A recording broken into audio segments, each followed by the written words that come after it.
10, 9, 8, 7, 6, 5, 4, 3, 2, 1.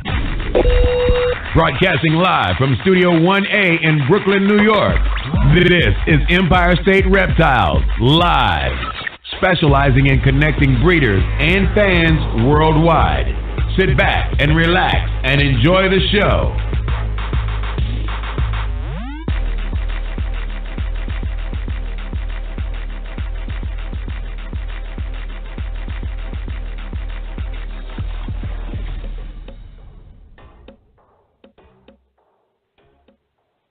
Good evening, ladies and gentlemen, and welcome to Empire State Reptiles Live.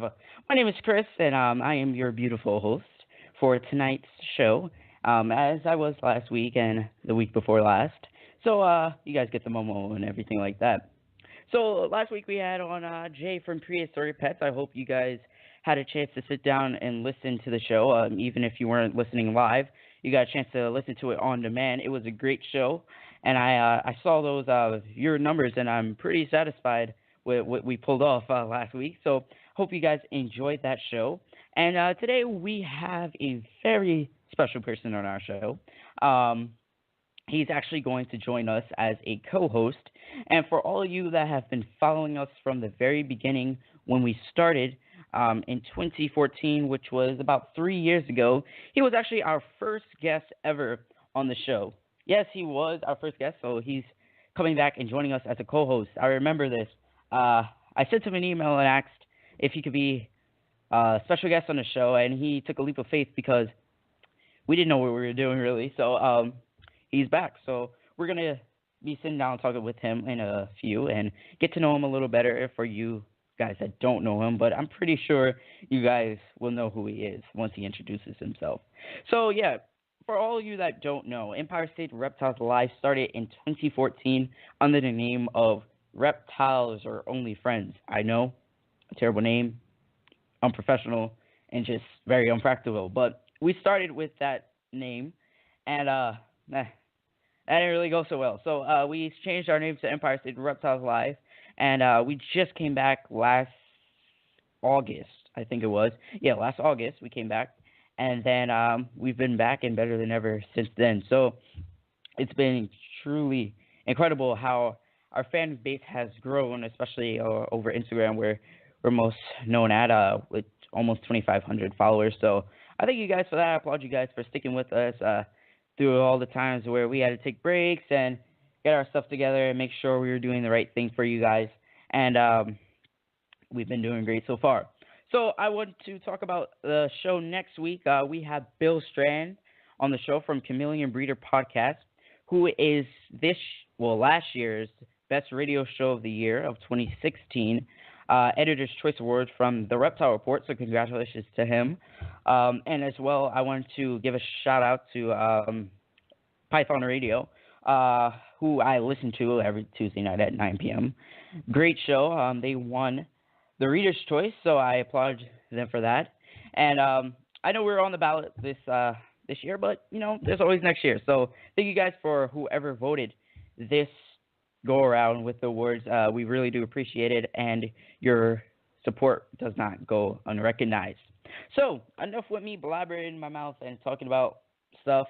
I want to get into tonight's show is really about and the historical moment we're about to make.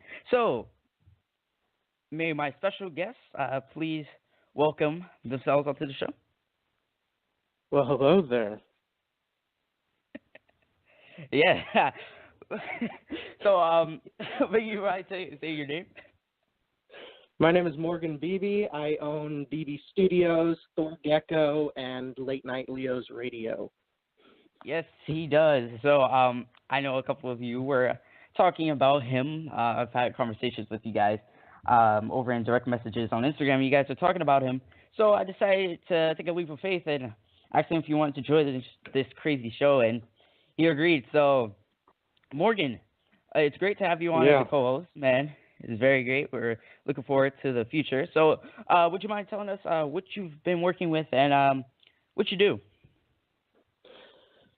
Well, I mainly just work with leopard geckos, like total eclipse stuff, marble eye, morphs and working on a translucent leopard gecko right now, and pure stuff and subspecies, and that's pretty much about it.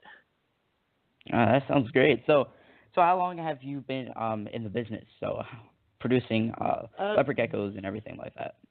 Well, I started out in 2003 with a pair that I got, and I was in high school, so those went away pretty quick. And then I jumped back in at 2005 when I got out of high school.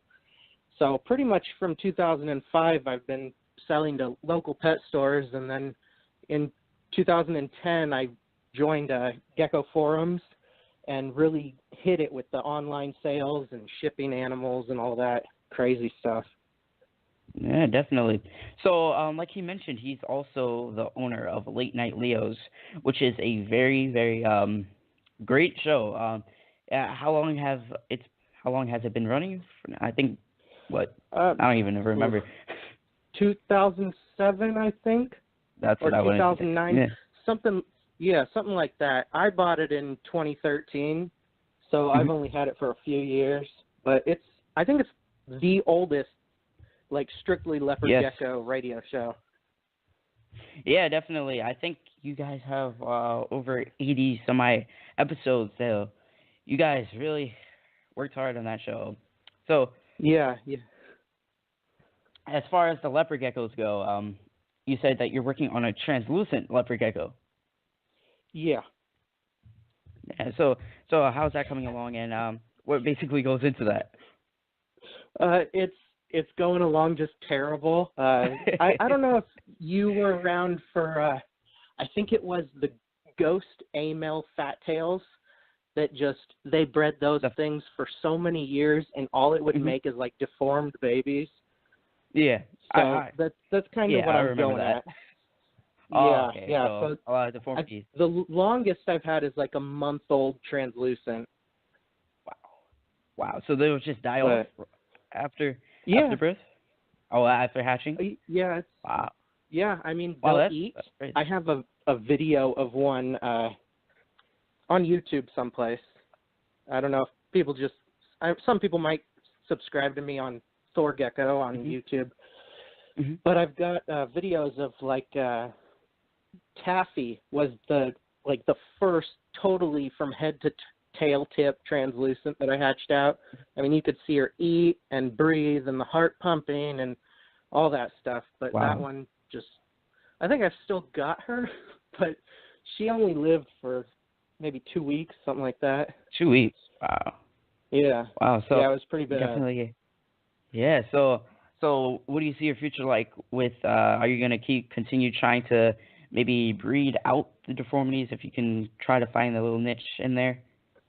Well, I love leopard geckos, like, since 1995 when I first saw a pair at my friend's house. So, like, doing this and, putting them through that. I mean, the females don't have an issue because they're breeding anyways.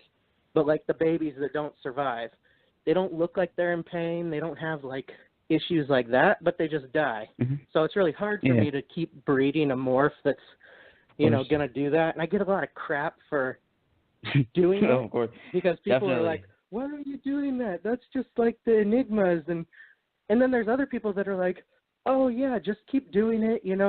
The ghost A-male fat tails, they went for, like, so much money and they were so popular. And it's like, besides the money thing, like, I don't know.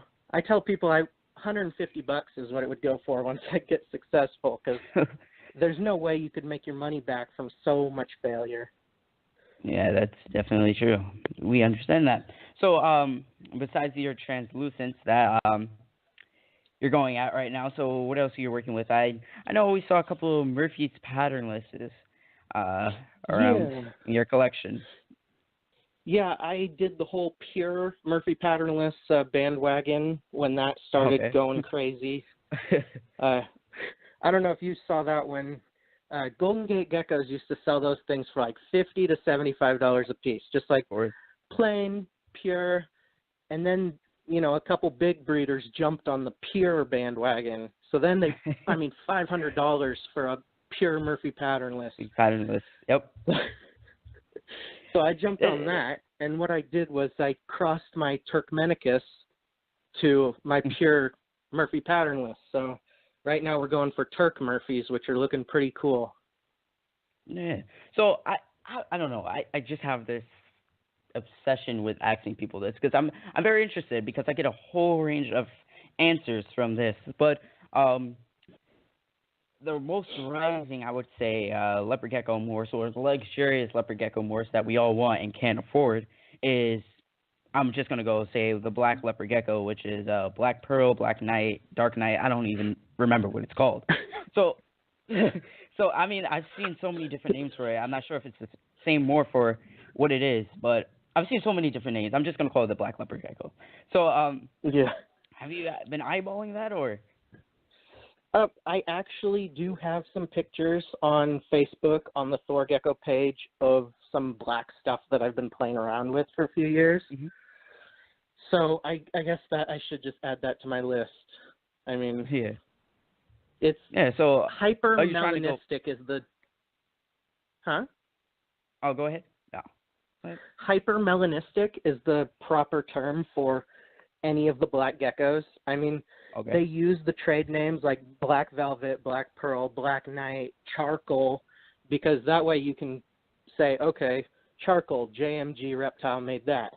Black Knight, Craig got it from the opera singer over in Europe. I forget that guy's name. But you know what I'm getting at? Like Fairy opera made singer the over in Black Europe. Knight. Yeah.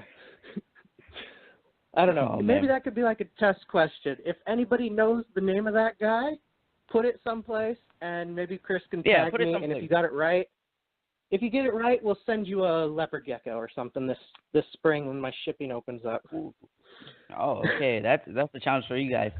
So whoever gets that right, what in the world was that? Okay, sorry. Whoever gets that right, you heard it from him himself. I'll hold him to it.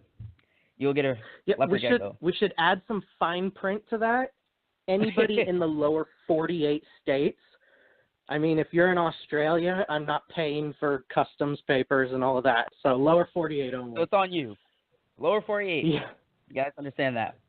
Adhere to that, because you will tell people, don't enter if you're not in the lower 48, and they'll continue to enter. They'll be all the way in Germany and enter. And then get mad when you don't send them the gecko. So, you know, I don't understand some people in this community, but, you know, you live and learn. But, so, you know, we could also say, if you don't know if you're in the lower 48, don't enter. Like, there's some it's people freezing out there cold that in a lot of places right now, so they could be like, 48 degrees? Oh yeah, I'm cold. Yeah, I'm pretty sure that has happened in history somewhere. Oh yeah. Oh man. Yeah. So besides the leopard geckos, are you I know that a couple of years back when I was stalking your website, don't ask. I saw some other species of some other species out there. So are you still working with them, or are you still remaining strictly leopard geckos? Well, I do have fat tails. I've got a Zulu project and a ghost project. Okay. But that's it for fat tails, and all my females are possible het patternless, so you can just throw that morph in there too. And I've got Russian frog-eyed geckos, the Teratosincus cincus, and Nephrurus wheeleri. Oh, okay. The knobtail geckos. Frog-eyed gecko. Yeah, knobtails. I have one male left. I donated my colony to Brian at Zugai Geckos to keep that going for me. Oh, okay. Yeah, so I know you had Pictus geckos at one point. I mean, I tried the Pictus gecko thing. I got my first pair from Josh Hawley, who was also on the show a couple months back. Amazing job. They bred like crazy, and they were just too small. So they were so small when they hatched out. But I mean, I was going after the snows, of course. I mean, it worked out. I kept getting mostly anery, and so they're kind of weird. Honestly, I like them, but they're a little weird gecko to me. Going from leopard geckos to Pictus geckos, there's not a lot of morphs out there in Pictus geckos, but you're still working with us, or? drop them? No. I also did dump a lot of money on Josh, and he's a good friend of mine. Of course. It didn't work out for me with the little tiny things.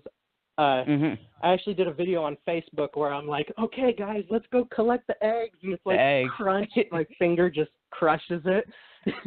Yeah. So You got to use the spoon. I started using the spoon, but even sometimes with the spoon, I'll be digging through it and then crush the egg right under the. Yeah, that was my other video, was the spoon. Yeah, I remember going after all those eggs with spoons, and almost like I got just a pair from Josh, and then I went to the New York Reptile Expo, and I got 3 more pairs, and I wind up with basically almost collecting eggs every other day, and at least one egg every time I went to go collect it would crack. So it got really annoying and aggravating. And then when you try to put them in I used to put them in a little bottle cap, Poland Spring bottle cap, and put a little bit of substrate. Even when you place it, a little bit of placement, it'll crack. So I just gave up on them. Too much. Yeah. So I know that you personally like to sit down and be able to talk with breeders and be able to socialize with them. So have you seen a decline in that certain aspect of the community, or are you seeing an uprising with that as time progresses? I honestly have seen like a rising in lower IQs and a decline in more like meaty talks and friendships and stuff. It seems to me like the newer breeders coming in are, I mean, no offense to anybody listening, but you got to admit a lot of them are just like a caveman trying to breed leopard geckos. Like, if they had a club, they'd probably hit you if you were in the same room with them. So low socialization skills, I guess you could say. Yeah, but you know, that's the world now. I mean, I was listening to the news the other day, and there was a study about like, I don't know how old you are, but like millennials that are into the whole texting 20. and well, probably not your age, or right around younger than you. Then we'll just cut you out of this whole rant that I'm going to go on. Go ahead. There was a study done. I mean, if anybody knows what it is, post a link. But they were saying that millennials are not good pet owners because they've got that social disconnect already from people, that they're so into, you know, doing flame wars on Facebook that they're not going to sit and socialize with their pet as much as an older person would. So that does make sense. I can see where the article is coming from with that. So I think that a lot of it is more, if I were to use the terminology, cutthroat, I guess you could say. Yeah. Definitely more about the buck. And I mean, I can see why people would be around there, but I think a lot of people come into this community thinking that they're going to make a profit in their first season. And that's not really going to work. I mean, me, I honestly, I would tell you honestly right now that when I first came into the industry, I thought I was going to make, I thought I was going to make $500 a week with these leopard geckos.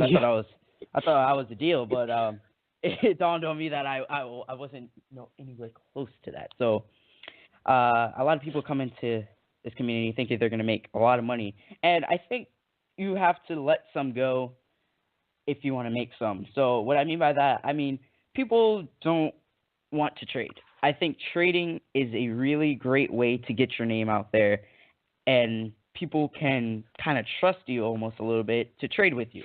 So I think like trading could possibly help with getting your name out there. That's my personal opinion. That's what I did. Yeah. Traded with a couple buddies, and that's how I got my name out there. And they knew the quality of animals I was producing, and then they would share, and then that's how I started getting sales. So. Yeah, exactly. And up trading, like, of course, trade, like say I've got, you know, I bred a bunch of raptors, but I want like a white and yellow raptor. So I might trade a breeder 10 raptors for them to send me a Of course. white and yellow raptor. No, after 1 year. Yeah. And I think people, like, maybe they don't, maybe this is the issue. They don't understand the value of the morph, so I don't Yeah. understand what the issue is. Honestly, it just makes my head hurt trying to understand how some of these breeders operate. I mean, there are plenty of good ones out there. There are so many good ones out there, but there are also those mixed into the bunch that just think they are the stuff, and with only 200 followers, 200 people knowing about them, that they could take that Ron Tremper or somebody. So it is what it is, and you just try to help them as best as you can, and they don't take your advice. Oh well, nothing you could possibly do about it. Yeah, Yeah, and we get that other problem where, free giveaways are, everybody says, oh, you want more followers, do a free giveaway. And then next year, little Timmy down the street, he's 14, but he's got like 30,000 followers, and so everybody takes his word over anything else. Of course. Yes, he's not old enough to drive, but, they he take knows his word everything. over everybody else. Yeah, definitely. So, and the deal with these giveaways, yes, I honestly support giveaways in a certain aspect. Yeah. I support giveaways because not only do they, well, for us, it helps get more people listening to the show, I guess. You could say, sadly, that's what it takes to get people to really sit down and listen to the show. That it's sad to be true, but it goes with a lot. Even some of these other people I was talking to who also podcast, they're saying themselves, yeah, you have a giveaway, you might get 5,000 listeners, depending on who you have giving away a certain animal, this, yada, yada, yada. But it's sad to say that people don't want the info. Like, they want the gecko, but they don't want the info on how to care for it, which makes no sense to me. So it's like you want the IKEA bed, but you don't want the reader's manual to know how to put it together. So, that's a good analogy. Wow, I should use that more often. But it's kind of sad to me to think about that, and I don't understand. It's mind-boggling to me that that's what it comes to. If you really want people to really sit down and listen, that's why, sadly, all of our giveaways are announced at the end of the show to make sure people stick around and not just coming around here just for the giveaway. So, but fortunately enough, we have our nice little fan base that does help us out a lot, and very grateful for them. You guys stick by us, even though we do some crazy things, but you guys stick by us. So back into you breeding and everything like that. What are your plans for next season? Well, I should say this season, because some people are already getting eggs already. This season, I am going for super giant total clip stuff with the white face and as much white as I can get on the body. Pure super giant Murphy patternless Trempers. They're Ron's line of TPA is what he calls them. It's originally from Moose crossed to the original bloodline of Murphy patternless. So it's like a group of geckos in his colony that hasn't been played with into any other morph. So pure, basically. Yeah. I like to throw that pure word around. Yeah, so I'm not sure if I'm missing something, but basically, this is number 3 that makes it. A lot of people seem to be going after white, like Diablo Blancos, and a lot this season. Is it a new trend? I know I'm not as in tune with breeding these couple of past seasons, but is it something new that I'm missing or something? No, it's one of those things that's going to come and go a few times. So it's just coming around again. I mean, it's like somebody walking around a mountain. I mean, you're going to see them every 2 years, So that's true.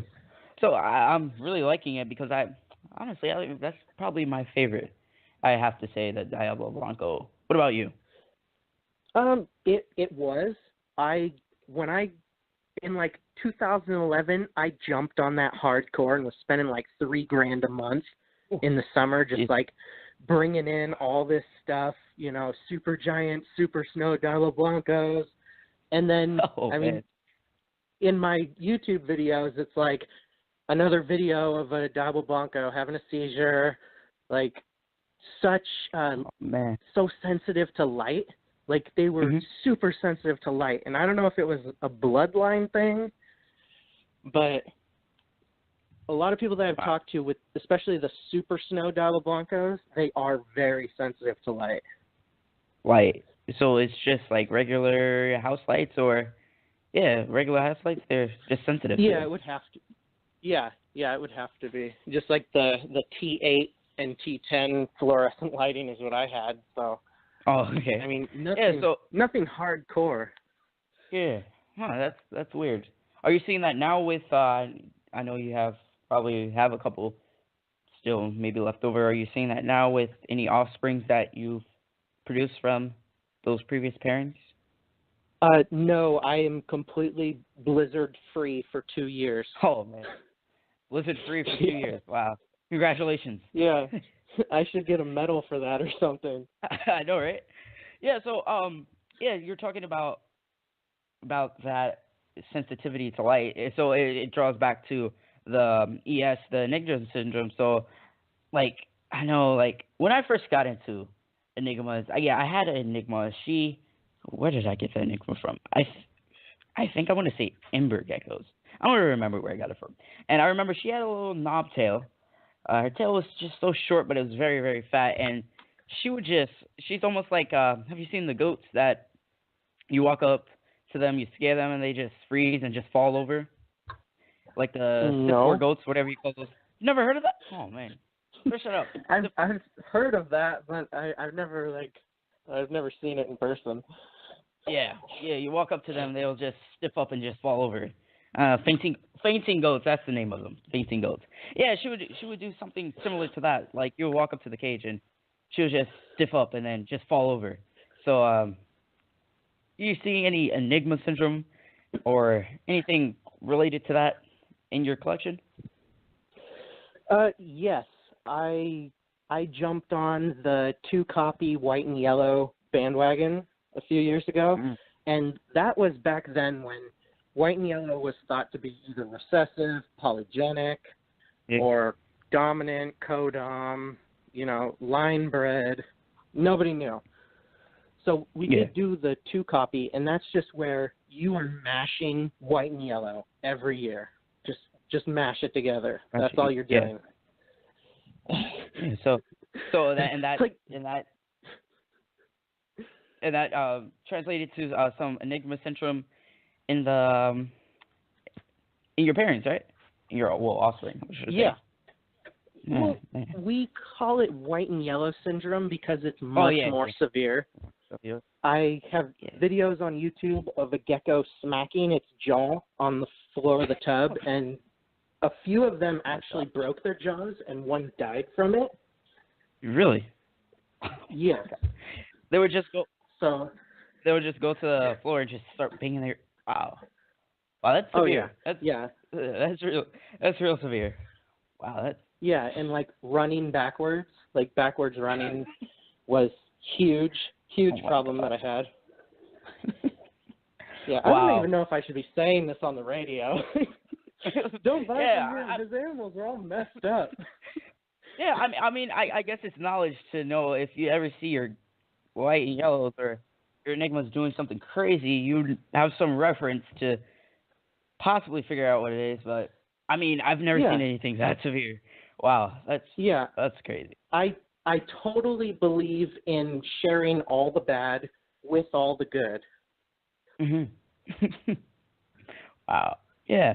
So, oh my God, we're only 30 seconds left in this broadcast tonight. So I think I underscheduled this show. But it doesn't matter because Morgan will still be here. We'll be able to chat it up, of course, anytime. So thank you for joining us, Morgan, and welcome aboard and welcome to the ESR Live family. I'm pretty sure all of our listeners would be happy to hear you and us talk about the geckos and everything like that. So Morgan will actually be hosting his first show alone because I'm going to a party on March 18th. So make sure you tune into that. See how he does. I'm of course he's going to do great. He's been doing this for years now, so I have no worries with him hosting the show. So once again, Morgan, thanks for coming on tonight. We really appreciate it. Thank you for having me. No problem. All right, so that does it, everybody, for tonight's show. Make sure you tune in next weekend when we have Bill Strand from Chameleon Breeder Podcast. I think I said that right. So until then, my friends, good night, and we always love you guys.